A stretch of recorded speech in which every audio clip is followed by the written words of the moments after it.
Hello and welcome to the Elements of Evolution YouTube channel and podcast. If you are listening today and not getting the visual of today, then I will link the pictures that we are discussing. But here I am with Stacy Olsen, my Chicago woman over here, corporate to cosmic. She has lived the life of the business suit, doing the things, and now here she is as a tarot reader and using tarot as an intuitive tool to help guide us through life.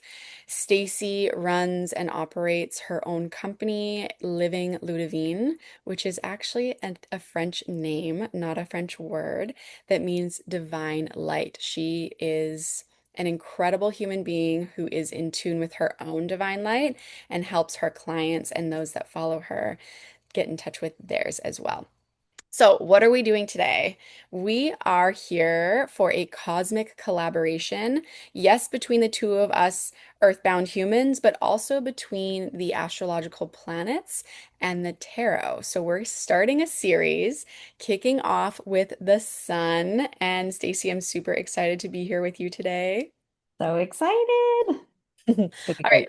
Yes, absolutely. So, the sun in astrology, the sun is often described as our ego or our personality. And in a way, it really is because it's connected to how we experience ourselves as separate from the collective. So, of course, there is this differentiation or this individuation that happens when we consider our personality, who we are, how do we shine, how do we share our light with the world.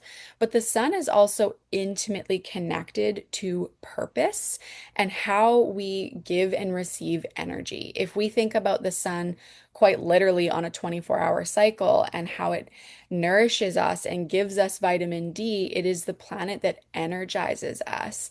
So when we are living out of alignment with our sun, we'll feel drained. We aren't getting that vitality from living our purpose and living in alignment with our purpose. And when we're giving way too much to our purpose, we can also burn out. The sun is a ball of fire for crying out loud. So it's important to find that balance. And Stacey, I'm curious what comes up for you listening to that and what tarot has to say about the sun. All very much in alignment, of course. I am using the Tarot of Dreams book and the sun, which is it's number 19, which 1 plus 9 is 10, which is one, or like really all about self, like you said. And the tarot card is all about awareness, consciousness, order, and it all aligns around self because, as you said, giant ball of fire, center of the universe. So it's all about self. And there's a few little pings that I got from the card. Tell me when you're ready for me to start going into that. Yeah, go for it. Let the floodgates open. Well, the first one that really came through strongly, I'm going to put this back down, was so in tarot, the major arcana, there's 21 cards. The first one is actually the zero card, and it's the Fool. And there is a meditation that I've done before, or a story that's told. It's called The Fool's Journey. And it's really you as the Fool following each of the major arcana cards. And so when you get to the sun, it's the third to last card. There's only judgment and then the world or the universe afterwards. And it really is like, okay, you've been taught all of these lessons, you've been given all of these archetypes, you've figured yourself out. Now, all you have left is to face judgment and then open up the whole world. Mm. And often I just find this so fascinating. Often when you talk about your birthday, you say, oh, it's another trip around the sun. I found it interesting, especially with this card, because there's a man represented, and that's actually the god Apollo that's represented here on the sundial. And then all you can see all the planets are floating around, but obviously the sun is the one that's like the most powerful. And so I found it so interesting because the traditional tarot, which I've got the Rider Waite card, is there's actually a little baby in it. And so I was intrigued by the fact that here's this all-powerful Apollo god represented on this card when I've always seen it as representing a baby. And so I found it interesting because when you think about like another trip around the sun, the message that came through for me was really any trip around the sun can be time for a reset, to come back to yourself, to really get grounded in, okay, am I learning these lessons? Am I continuing these lessons? And then am I ready to move forward through this judgment and through the universe cards? And then boiling it back a little bit more, really any doesn't have to be a year. It can be a month. It could be a quarter. It could be a day. It could be a moment.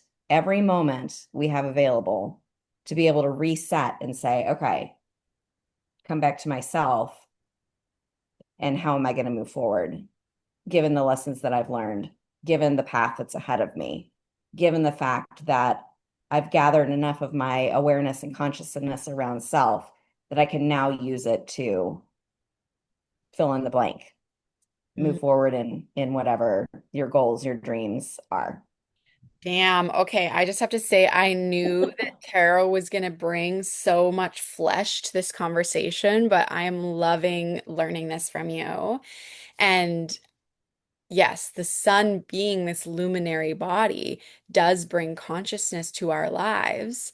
And I love working with the sun on a monthly basis as it's moving through the different signs because it's like Yeah. bringing a flashlight to the different parts within the basement of our psyche. And every year we get to compound on what we've learned the last year. And as you say, moving through the major arcana, I didn't know that that was essentially a journey. I've never worked with the major arcana, so that is really, really cool to learn.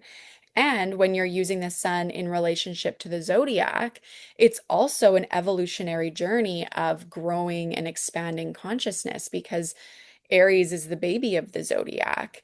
And then Taurus has its own lessons all the way through until Pisces.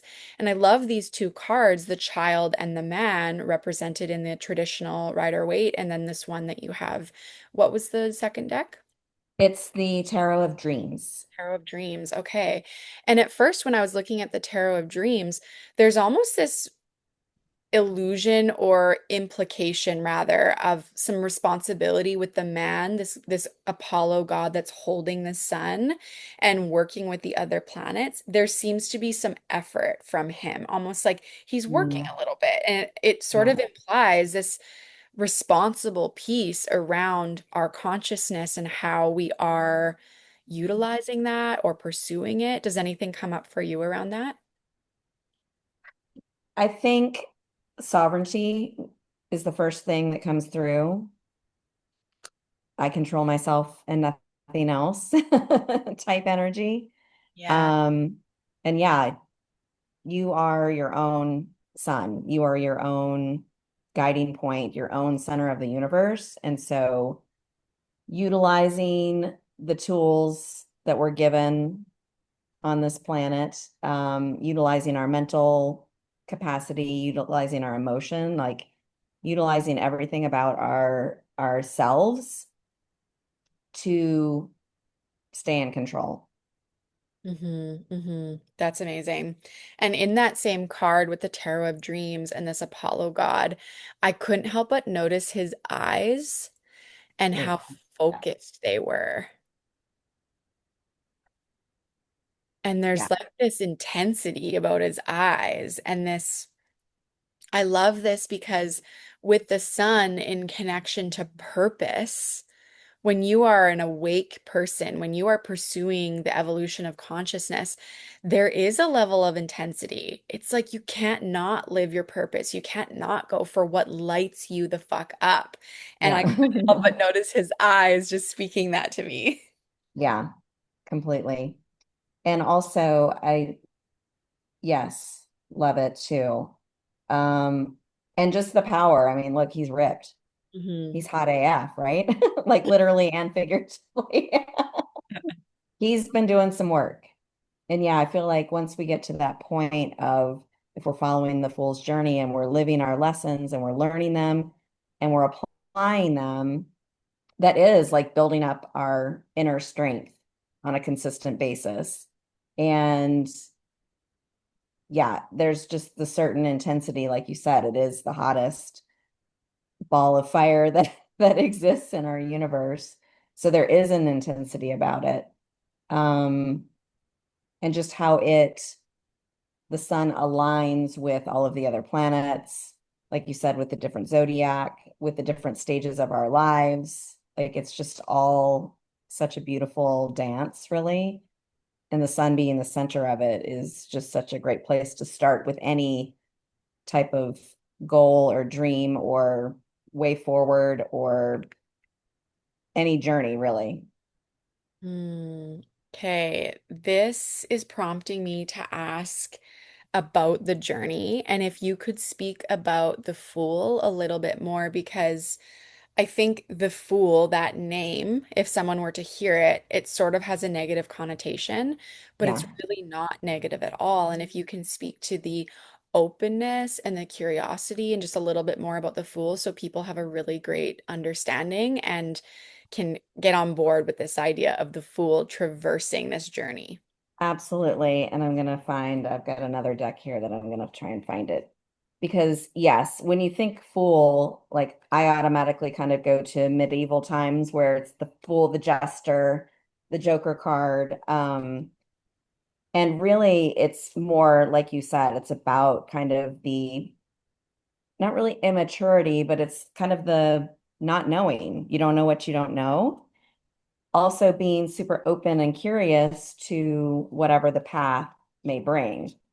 And having, the free spirit. So kind of like when you're born, when you're a baby, like you don't know what you don't know. You don't know that, you know, crawling over, well, this will kind of show, but like the fool is like leaning over an edge. Like a baby doesn't know if I keep crawling, I'm going to fall over the edge. It's curious. It's trying to figure life out or trying to figure out what's my next step going to be without consciously thinking of it. So I think it's a lot of, here's the, here she is. This is the fool and this is the Light Seers deck. But you can see like she's just free flowing. Like, okay, I'm just going to let life take me where it takes me. I'm just going to fall off the edge of this cliff. And in like the traditional deck, it's actually showing him kind of moving away from the edge. So it's like it's at the very beginning of starting to learn your lessons. Okay. And actually, I'm glad that you brought this up too, because when I was doing a little research for our card today, the Fool card is actually represented by Uranus.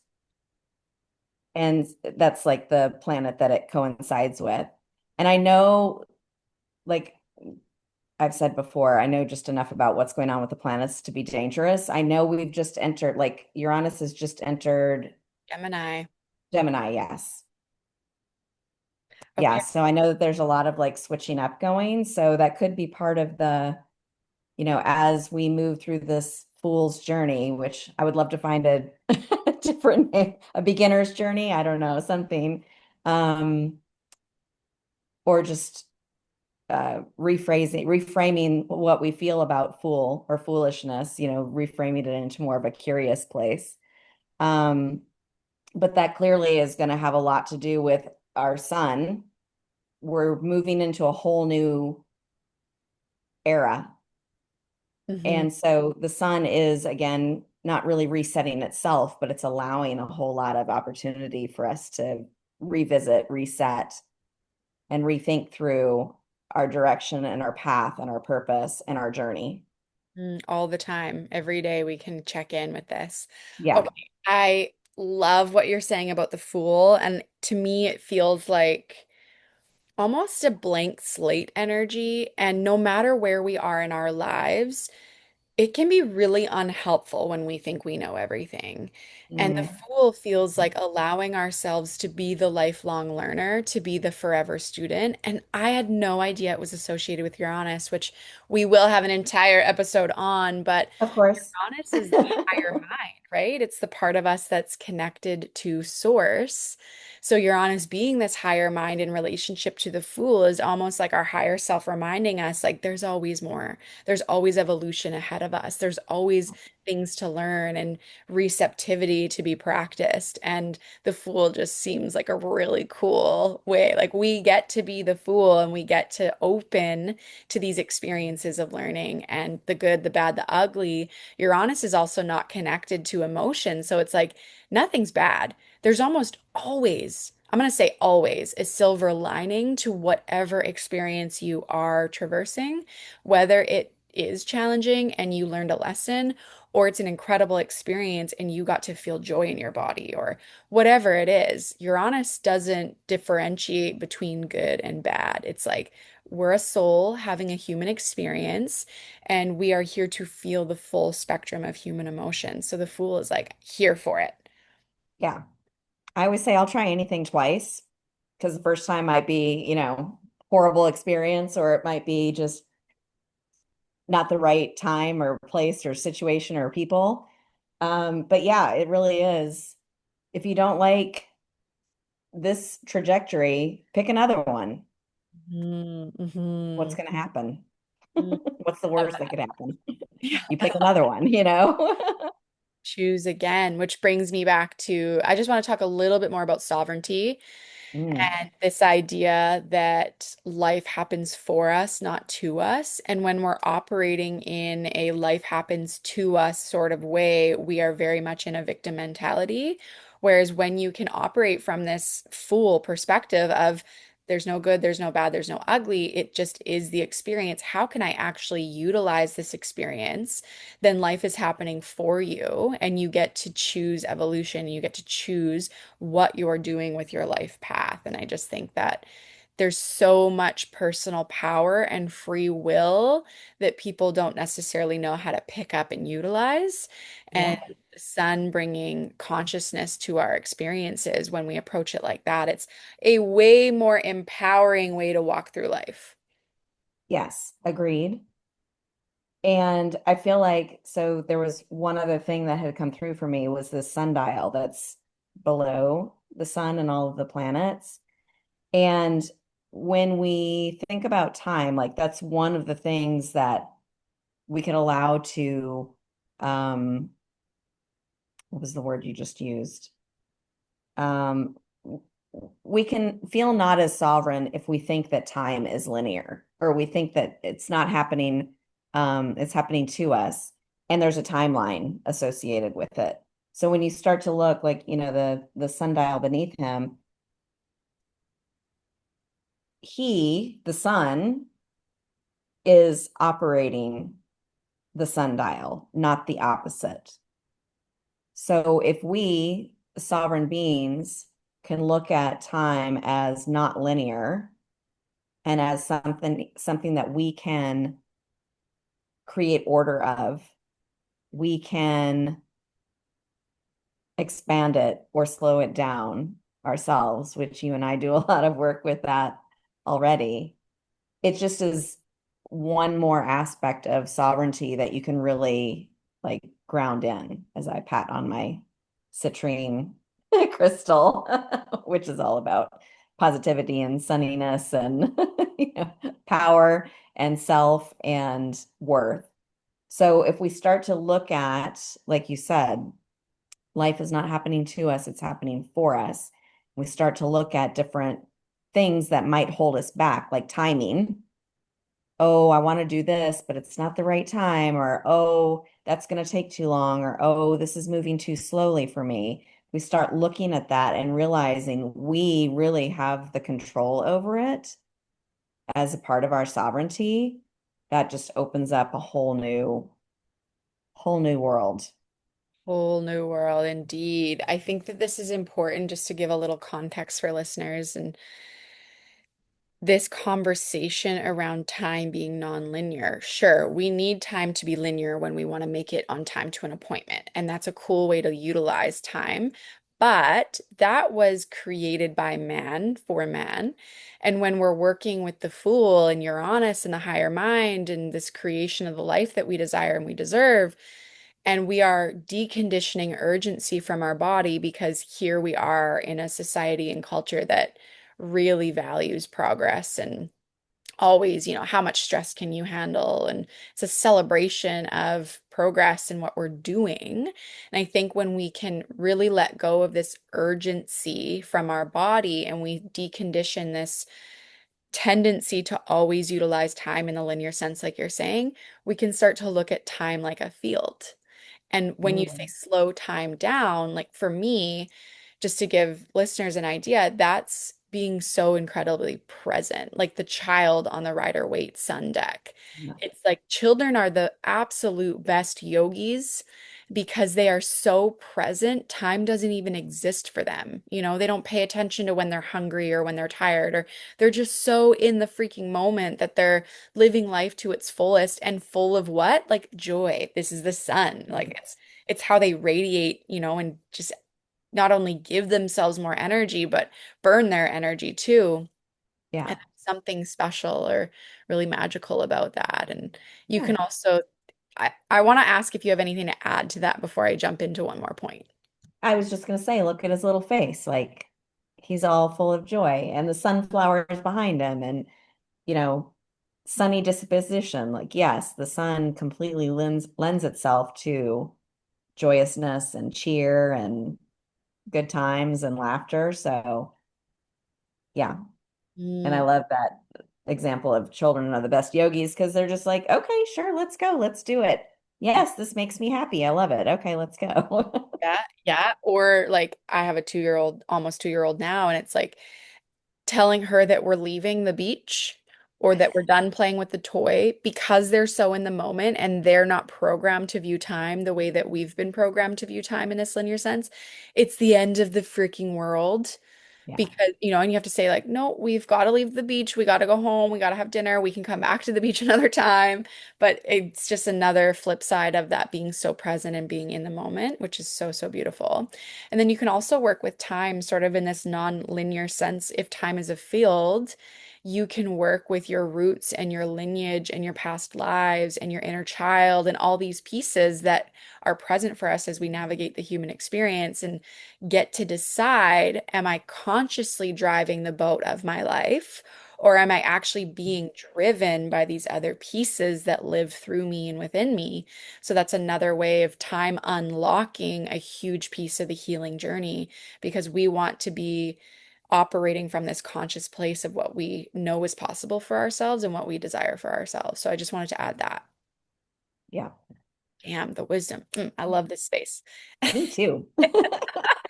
I just want to talk a little bit about Leo because, of course, the sun rules Leo. And you were saying something about joy and sunny disposition and shining and sharing your light. And Leo rules the heart.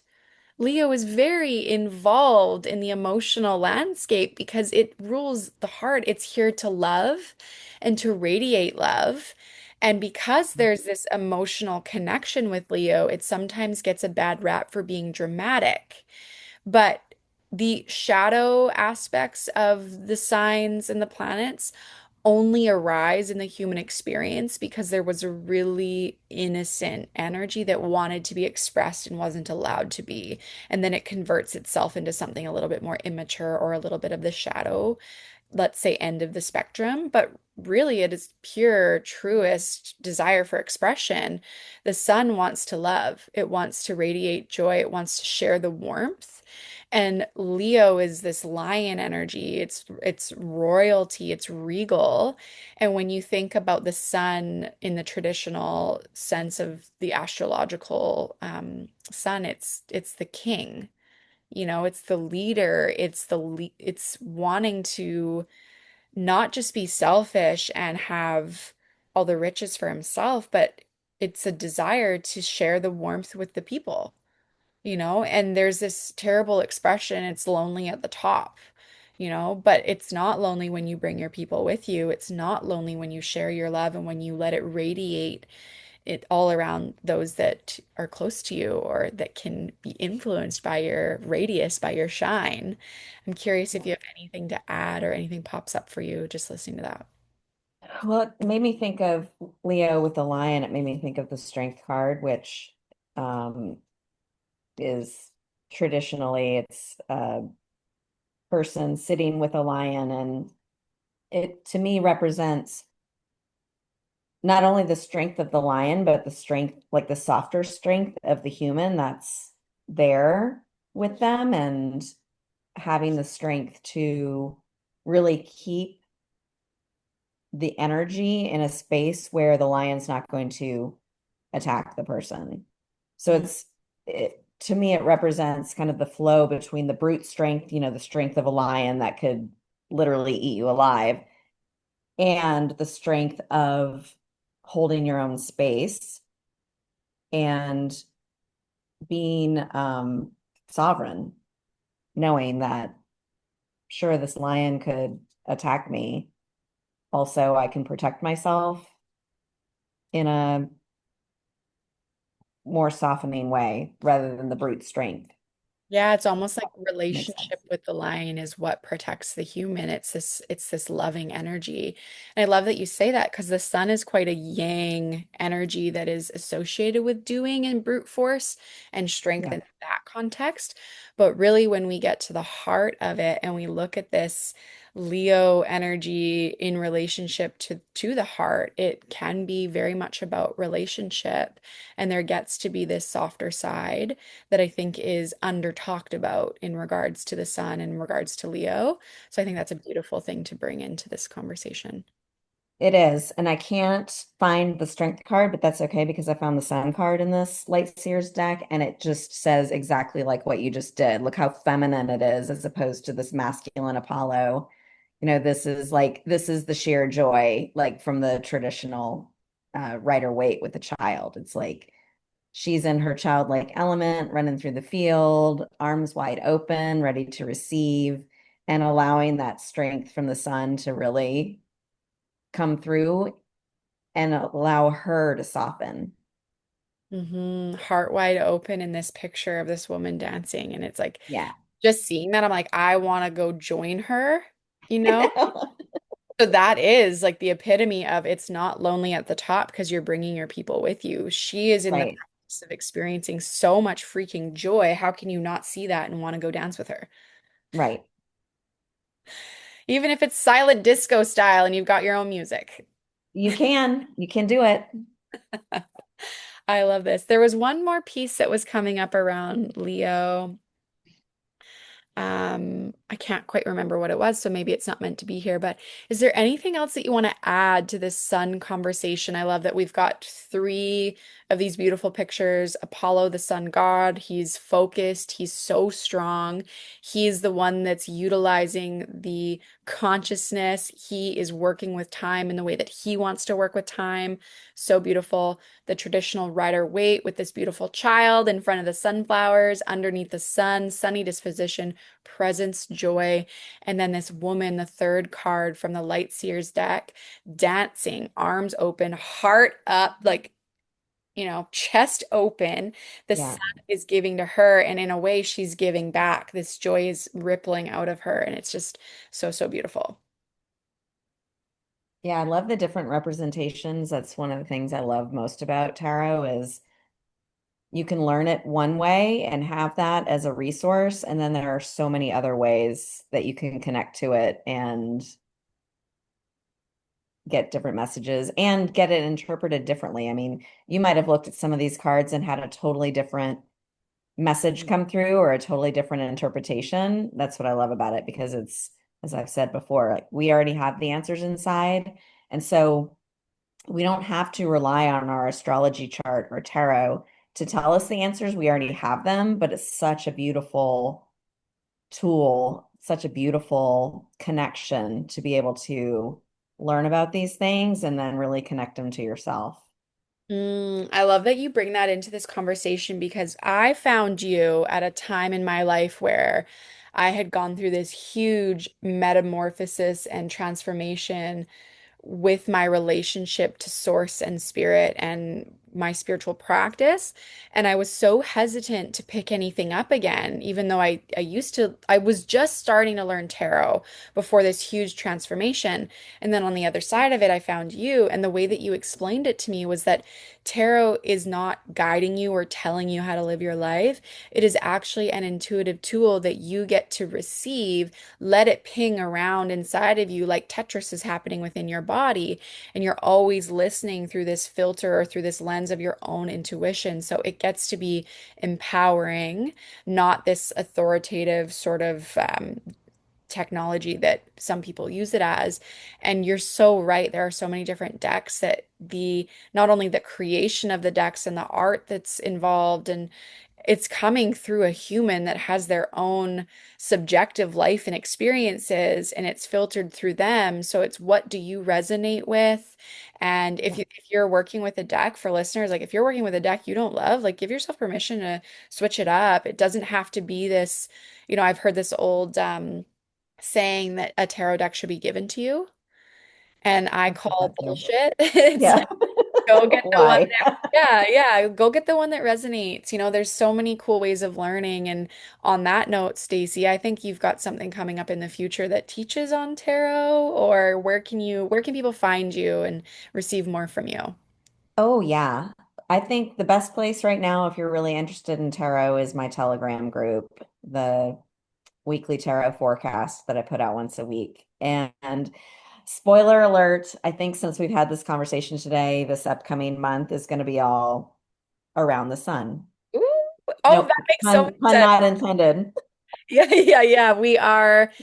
This, no matter when you're listening to this, trust that it's landing at the exact time that it's meant to be landing. You are exactly when you are meant to be, but it's also being recorded and coming out on July 23rd on the podcast. So, regardless of when you're hearing it, you are receiving the exact medicine you're meant to. But we are shifting right into Leo season. So, this is perfect timing.